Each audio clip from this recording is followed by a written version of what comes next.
I'd driven out to this remote valley in the Pacific Northwest, craving some alone time after a brutal breakup. No cell service, no distractions, just me, my truck, and the wilderness. 25-year-old graphic designer from Seattle. The kind of woman who's always been independent, but yeah, solo camping as a female can make you hyper-aware of every rustle in the bushes. I'd hiked longer than planned that day, pushing myself on a trail that wound through dense pines and along a rushing river. As dusk fell, I ran into this local guy, mid-30s, friendly smile, wearing worn hiking boots. "Hey, you look like you're about to get caught in the dark," he said, eyeing my backpack. "Yeah, I lost track of time," I admitted, laughing it off. "Any spots nearby to camp?" He nodded. "There's a hidden one just off the road by the river, camouflaged from the highway, perfect for privacy." He sketched a quick map on a scrap of paper from his pocket. "Stay safe out there." "Thanks, man, appreciate it." I shook his hand and headed off, feeling that little buzz of adventure. The spot was gold, tucked behind a thicket of ferns, with the river murmuring like white noise. It was already pitch black by the time I got there, so instead of pitching my tent, I opted for laziness. I climbed into the back of my truck under the topper, surrounded by my gear: cooler, sleeping bag, a stash of IPAs. I built a roaring fire, cracked a beer, and blasted my friend Dakota's comedy podcast on my portable speaker. She was riffing on bad dates and empowered single life, stuff that had me cackling out loud. "Girl, if he can't handle your sass, he's not worth the ass." Dakota's voice boomed, and I toasted the flames with my can. I was loud, visible, flames flickering high. Part of me knew it wasn't the smartest, but hell, I felt invincible that night. Sleep came easy, lulled by the river and the beer buzz. Morning hit with crisp air and birdsong. I stirred around 7 a.m., hopped out, and started another fire. Cracked another beer. Why not? It was vacation.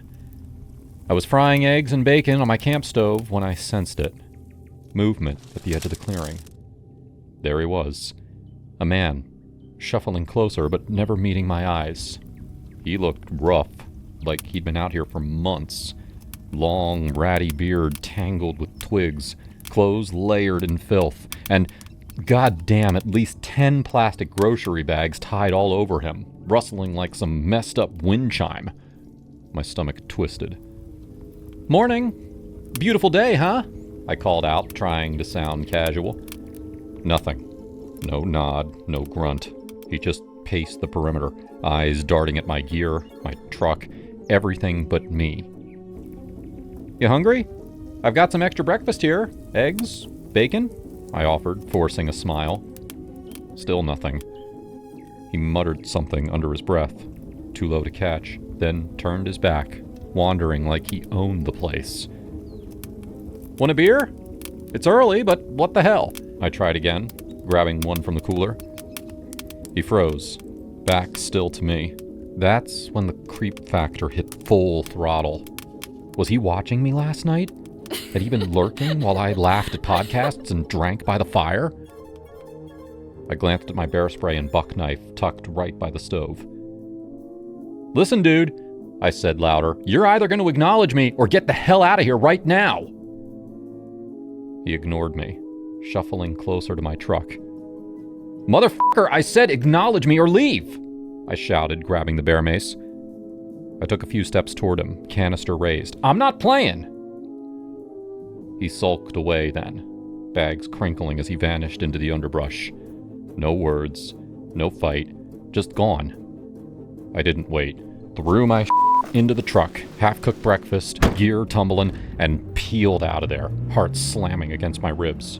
Drove straight to the nearest town, found a diner, and chugged coffee while replaying it all. Looking back, I thank my lazy ass for sleeping in the truck. A tent? He'd have been right on me.